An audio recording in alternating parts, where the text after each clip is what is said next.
former supervisor, Jim Cook from Siskiyou County, who now is doing a project for us in Trinity, but is very familiar with many of these projects in his other life that he does. So welcome, Jim.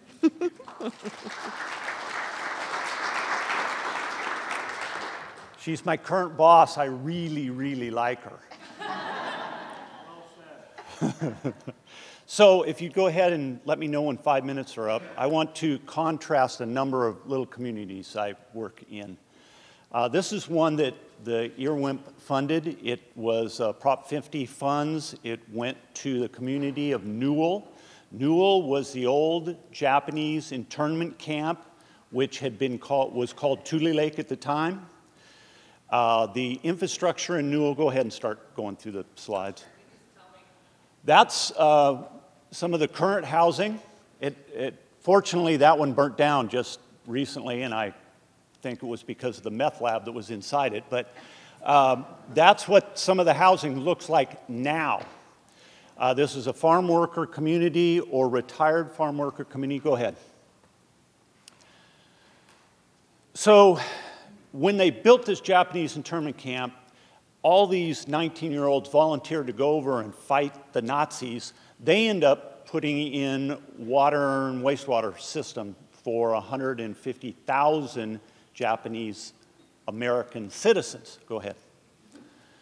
Go ahead. There's also a migrant camp in the middle of it. Go ahead. Oh yeah, here. This one is the actual sign. Jan, once again, I want to point out, we did put the sign up. In Newell, they all thought the money was actually sent to us from Jan. They thought Jen was the person who paid for this. And this is a very bright community, yeah. This is and we had a shutdown, but our contractor was pretty cool about the whole thing. And I didn't get paid for a number of months. It was really cool. So go ahead. And one of the things we did do, go ahead, was we were able to partner the Prop 50 funds with CBG, or Community Development Block Grant, for those of you who don't say CBG very well. Those funds together did the entire thing. Your funds, the Prop 50 funds, would not pay for the water tank. Without a water tank, having a water system is kind of silly. So the block grant people couldn't pay for the water lines. So, you know, even I could go, da-da, here's something that we should put together, and it did work very well. This was one of the better water lines. You got to remember, these 19-year-olds slapped this sucker in the ground. When they allowed the Japanese Americans to go home, there was a huge infrastructure. And so they subdivided it up and sold it to a bunch of farm workers. Go ahead. Yet the inside of one that actually worked, there's some really quality equipment. Go ahead. I love this one, and I have to explain this one every time I get here. I used to work for this guy. When I first moved up here, I was a cowboy, and I used to cowboy for him. He was a lot thinner then, and I didn't have any gray in my beard. So I have to point this out to everybody in case you ever know Mark. Then you can say, hey, I knew you when you were skinny. Okay, go ahead. Even though this looks confusing here, this was a mile better than what it was. We'd dig up things that looked like somebody had taken a bowl of spaghetti, mixed it up, and then thrown it on the ground. It was bizarre. We had whole sections of pipe where there was no new pipe. It was all patches. We'd have 100 feet of patches. Go ahead. Go ahead. By the way, it was snowing during most of these pictures, and those guys really worked hard. They were a great crew. And if you ever need anybody to dig pipeline for you, I'll give you their name and address. Go ahead. Go ahead. And go ahead. And go ahead. Yet water projects, Mo came out and he says, I want to see the water project.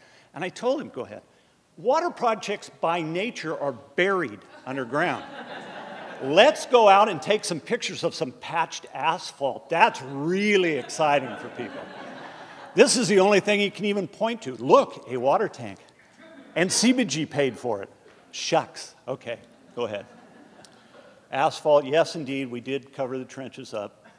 And there it is. That's what Mo got to take pictures of. Pretty cool, huh? So this is a community who really stood on their hind legs. They raised their rates. They knew they had a problem. They had a system built for 150,000 people, and they had maybe 1,000 people. So they had water lines out to nowhere land. So they're a community that knew they had a problem, and they're willing to work at it. It was a county who stood up on their hind legs and said, we're going to actually write the grant, and the CAO actually wrote the applications. And this is where agencies knew they had a problem. And it only took us a year to do the preliminary stuff to get to the stage where we could do the preliminary engineering. It only took us a year. So let's contract that to Tenet. Tenet was a community, and by the way, Marcia showed you those the bad things in Siskiyou County, the evil projects. We've solved the bad ones. Those are the ones that are better, and they suck. Don't drink the water there. Okay, so Tenet had raw sewage. It surfaced in the main street of their town, ran down Main Street and right into Antelope Creek. And this was, you know, you guys all hear raw sewage. Oh, yeah, cool, raw sewage. No, this was so raw that I'm standing out there. I was doing their environmental documents, the NEPA and CEQA.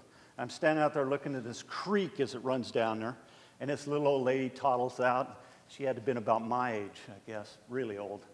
And she says, she looks at this, she says, what's that? And I said, she says, is that some kind of algae? There's a square of toilet paper floating down their main street.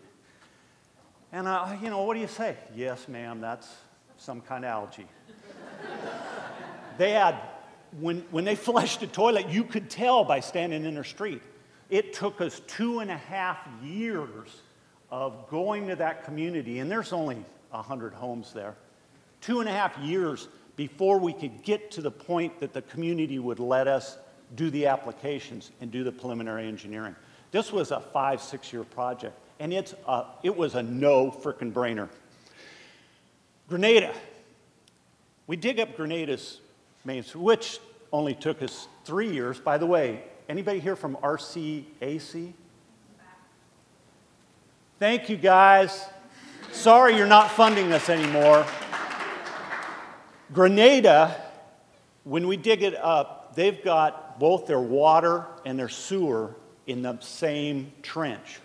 Now, my physics class always said liquids and gases, and sometimes solids, move from areas of higher pressure to lower pressure.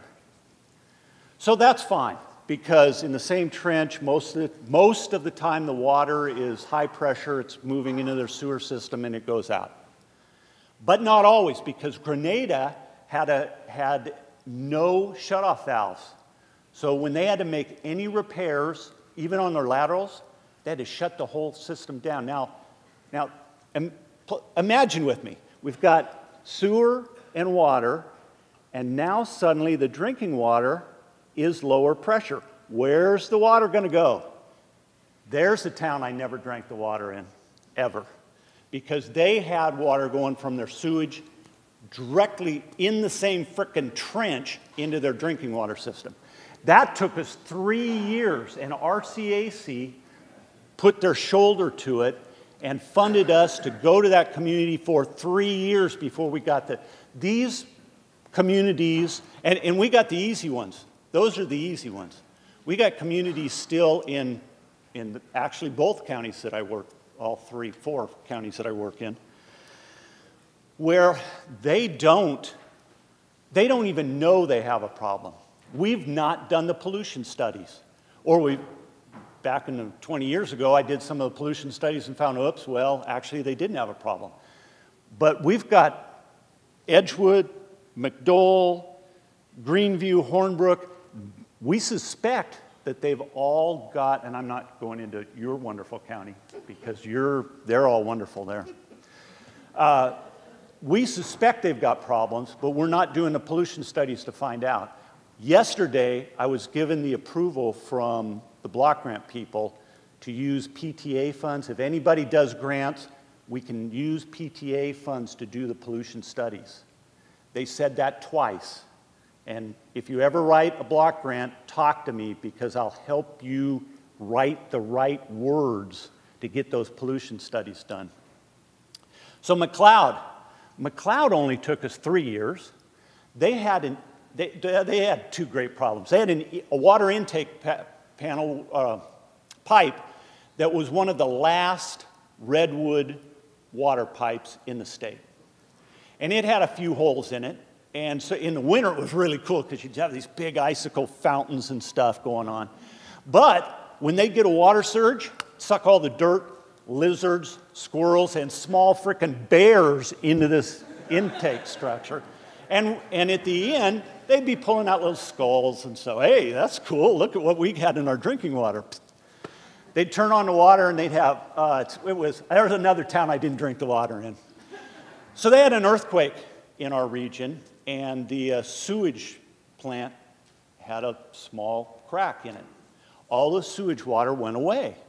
I thought it was a great solution. It was far better than any other town I was working in then. So we thought, well, where's this water going? Because the state's going, oh, it's probably getting in our water. Ooh, yucky, yucky. So we dumped a little bit of dye in there. Yes, ma'am, I got it. So we dumped the dye in. And then we dumped a quart of dye in. And we're thinking it's going to come up in Squaw Creek or something. 55-gallon drum of dye. Have you guys ever used dye? You take a tablespoon, you'll turn your whole backyard bright, fluorescent green. 55-gallon drum, dumped it in this crevice with all the sewage water, flew the area, it never came up. They're right there, right by the McLeod River and the Shasta Lake. It never came up. Never found it. So it is a perfect solution. Their wastewater went away. My theory, and then I'll be finished. My theory is it goes down, hits the magma chamber on Mount Shasta, and comes up in those stupid vents up there, and they're all green. Perfect. It's a perfect solution. I don't care about air quality. I'm just worried about those people drinking that stuff. So my point here is these communities, you don't solve these problems overnight. You don't show up and say, hey, you've got a problem. Greenview is a perfect example. They don't even know they've got a problem. They turn on the tap, it's great. The funny thing we notice is when you're irrigating, their groundwater went way up, and they're all on little lots. Marcia pointed this out to you before. This is all something we've all heard before, but they don't know that. My pitch is you aren't going to solve this by showing up once. You aren't going to solve it by showing up times. You've got to sit in somebody's kitchen and do what I do. Write the damn application for them. Perhaps that's the wrong word there to use. Anyway, write the application for them. It takes you 3 days sitting in their kitchen to do it. It's going to take you a year going to public meetings to make these things work. It's going to take time. So if you're going to do technical assistance, do not show up and tell my communities, hey, we've got money for you, and never come back. If you're an agency, please don't do that. Because then I've got to deal with it. Hey, they've got money. Yeah, okay, let's do the study first and find out if we've got a problem before we start infrastructure problems. So that's the communities I work with. There's a bunch more of them. There might be some in her county, maybe not, I don't know. Any case, thank you very much.